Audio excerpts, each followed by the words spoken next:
현대차 그때는 참 잘 갔는데 라고 생각하시는 분들 계시죠? 피지컬 AI, 로봇이라는 강력한 모멘텀을 상승하면서 기업의 이미지를 확 바꾸면서 그때 쭉 올라갔습니다만 이후에 미국에서 또 관세 이슈 있었고 이란 리스크 있었고 이러면서 주가가 더 가지 못하면서 좀 밑에서 움직이고 있는데 또 하나의 악재가 하나 터져 나왔습니다. 대형 SUV 신차인데요.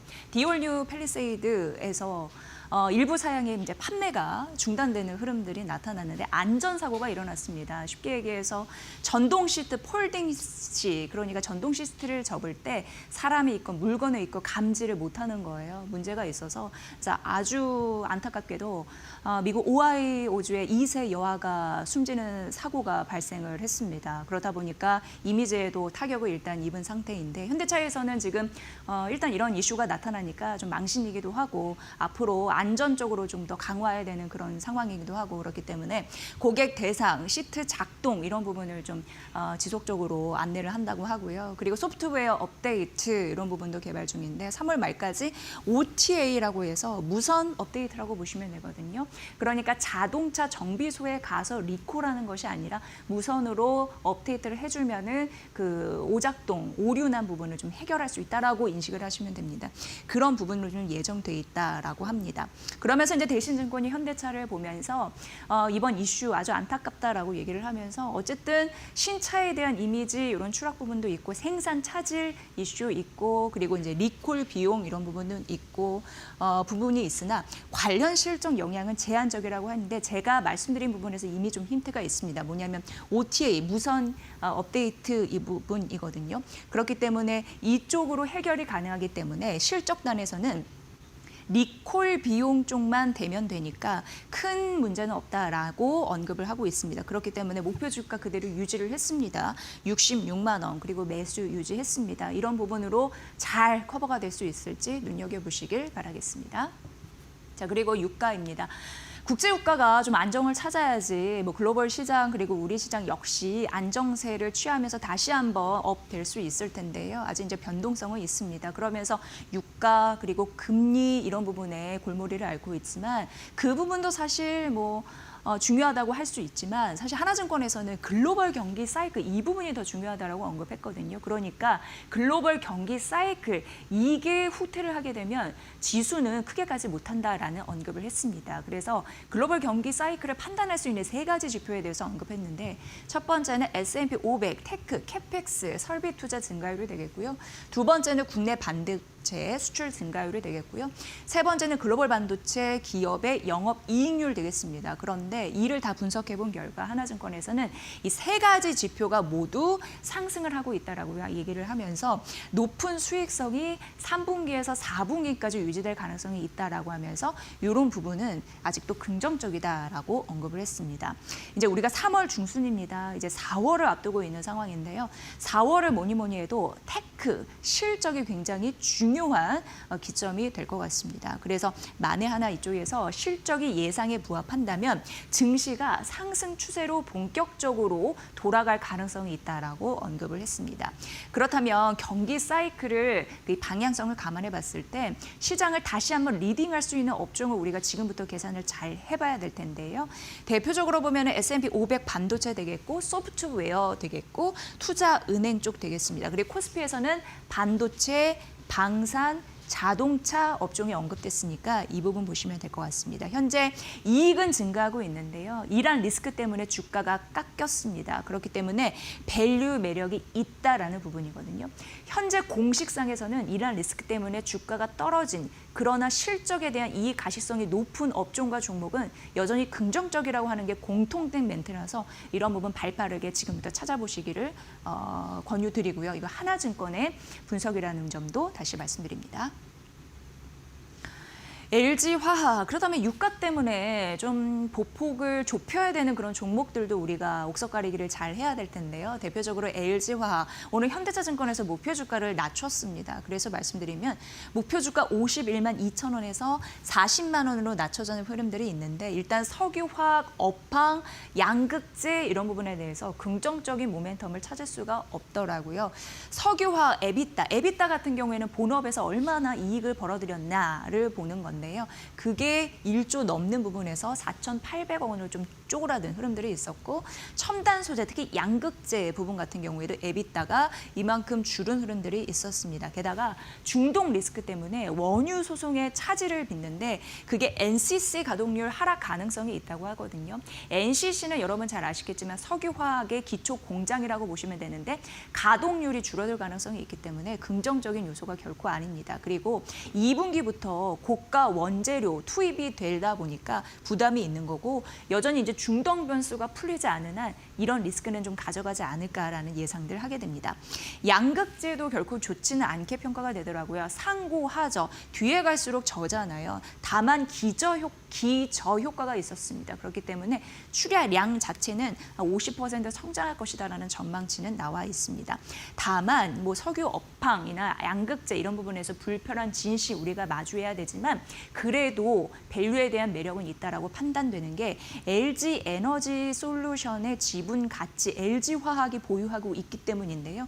여기서 지분 거의 80% 갖고 있는 바 이런 부분으로 봤을 때 떨어진 주가, 저평가 매력은 있다라고 봤습니다. 하지만 이런 부분이 고루 좋지 않았기 때문에 목표 주가는 낮췄다라는 점 설명드립니다. 네, 이제 조선주 좀 보셔야 되는데요. SK증권에서 꽤 분석을 좀 잘 해놨더라고요. 좀 소개해드리고 싶었습니다. 가져와 보면 지금 이란 리스크가 생기면서 글로벌 에너지 안보에 대한 주격성이 더 급부상하고 있는 와중입니다. 그런 상황에서 아시아, 유럽, 중국, 일본의 행보들이 지금 점차적으로 나오고 있는 상황인데요. 아시아는 이번 계기로 LNG 공급처를 다변화할 것으로 예상이 됩니다. 워낙 중동에 대한 의존도가 높았는데 이를 줄이고 미국산 LNG를 수입할 가능성이 굉장히 높아진 그런 상황입니다. 유럽 같은 경우에도 이미 경험을 했습니다. 러시아, 우크라이나 전쟁 때 이런 부분을 거치면서 러시아 LNG, 중동 LNG 의존도 줄이고 있는 양상 이미 있었고요. 중국 같은 경우에는 15차 계획, 종합 계획을 발표를 했었는데 5개년 개혁입니다. 여기에서 굉장히 우리가 놓치지 말아야 될 부분이 해운과 조선에 대한 전략을 강화하겠다. 해양 경제를 굉장히 중요하게 보고 있습니다. 그쪽에서 고부가 선박으로 전환하겠다. 대표적으로 LNG 운반선 되겠고 대형 컨테이너선 되겠습니다. 해양 플랜트가 있습니다. 이런 부분으로 고부가 선박에 대한 전환 이런 부분들이 있겠고 친환경 선박, 스마트 조선이라고 해서 디지털 그리고 뭐 스마트화 이런 부분으로 생각하시면 되는데 그런 부분도 가속화하겠다라는 의지를 이미 천명을 했습니다. 그렇기 때문에 중국도 에너지 안보 이런 부분 신경 쓰고 일본을 좀 잘 보셔야 되는데요. 사실 이게 7년 만에 LNG 운반선을 다시 만들겠다, 여기에 뛰어들겠다라고 얘기를 했거든요. 이런 부분 이제 일본도 에너지 안보 이런 부분에서 중국 굉장히 신경을 쓰고 있다라는 데 좀 방점을 찍어보셔야 되는데 일본이 지금 7년 만에 이 LNG 운반선 건조에 뛰어든다라고 했는데 이게 과연 우리나라와 중국의 위협이 되겠느냐라고 분석을 해봤을 때 SK증권은 그렇게 위협적이진 않다라고 분석을 했습니다. 이유는 7년 전이라고 했잖아요. 그러면 2019년입니다.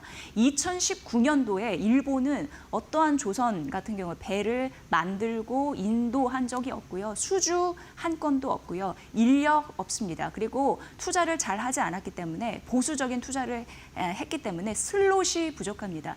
여러 가지 상황 속에서 지금 우리와 경쟁할 상황도 중국과 경쟁할 상황도 아닙니다. 그렇기 때문에 일본은 해봤자 큰 영향을 미치지 못한다라는 부분입니다. 다만 우리가 여기서 생각해 볼 거리가 있는 게 SK증권에서는 조선주 비중 확대 전략을 해야 된다라고 하면서 일본이 7년 만에 조선소 LNG선 재진입을 노리고 있는데 우리나라의 본행제 기업들은 긍정적이라고 합니다. 본행제 같은 경우에 여러분 잘 아시겠지만 차가운 온도를 유지하는 거거든요. 그러니까 뜨거운 열이 들어오는 거를 단열, 막는다라는 의미에서 한국카본과 동성 화인텍이 수혜를 입을 수 있다라는 언급입니다. 왜냐하면 이런 업체 같은 경우에는 우리나라에 먹을거리가 있었지만 앞으로 일본 시장 이런 부분이 개방이 되면은 일본의 먹거리도 들어올 것이기 때문에 이런 본행제 수요는 높아지면서 긍정적인 매기가 쏠릴 수 있다는 가능성이고요.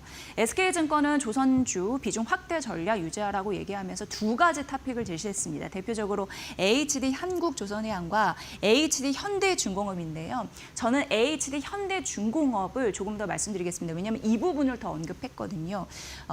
SK증권이요. HD 현대중공업을 왜 얘기를 하냐면 같이 제2중공업의 최대 주주가 있는데 그 최대 주주와 군산조선소, 자산양수도 MOA를 체결했습니다. 그런데 이거는 먼저 도장 찍기 전에 설비와 공장부터 좀 가져와서 이제 그것만 넘겨받아서 일단 해보는 거. 그래서 이런 부분이 잘 되면 최종 도장을 찍는 그런 형태다라고 보시면 될 것 같습니다. 그래서 군산조선소 같은 경우에는 대형 조선 관련 인프라를 확보했기 때문에 앞으로 뭐 특수선 MRO나 유지 보수 건조 이런 부분에 해당이 되겠죠. 또 대형 선박을 건조하거나 이런 부분으로 가치를 좀 부여받을 가능성이 있습니다. 그렇기 때문에 HD 현대중공업 군산조선소의 가치 증대에 따른 모멘텀 이런 부분을 함께 엮었더라고요. 그래서 앞으로 관심주, 탑픽으로 이런 두 종목을 제시했으니까 잘 참고해 보시면 될 것 같습니다.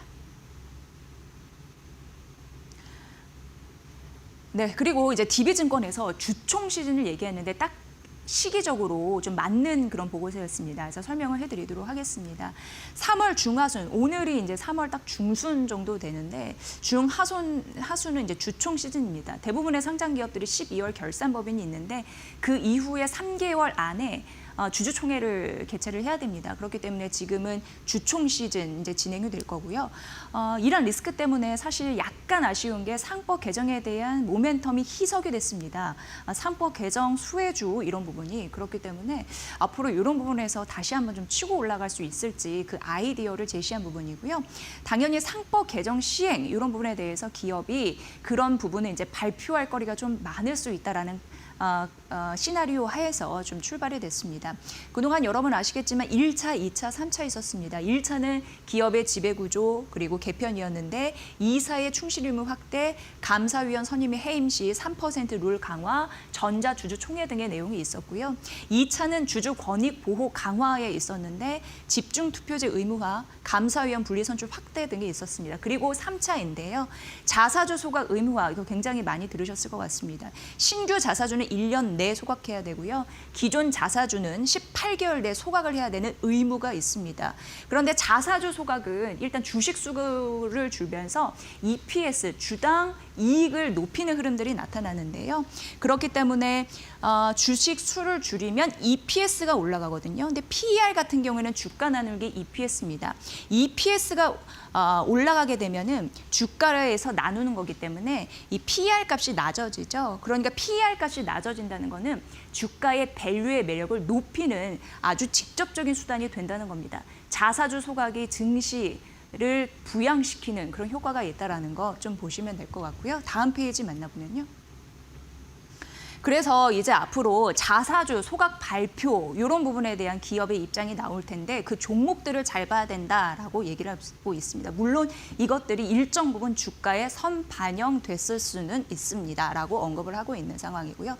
다만 이란 사태 이후에 주가가 많이 깎였습니다. 코스피 PER이 8.51배로 낮아졌거든요. 근데 장기 평균 9.78배보다 지금 낮은 상황이라서 밸류의 매력이 있다라는 겁니다. 이미 선반영됐어도 현재 주가가 깎인 바 조금 더 반등의 탄력이 나올 수 있다라는 부분 얘기를 했고요.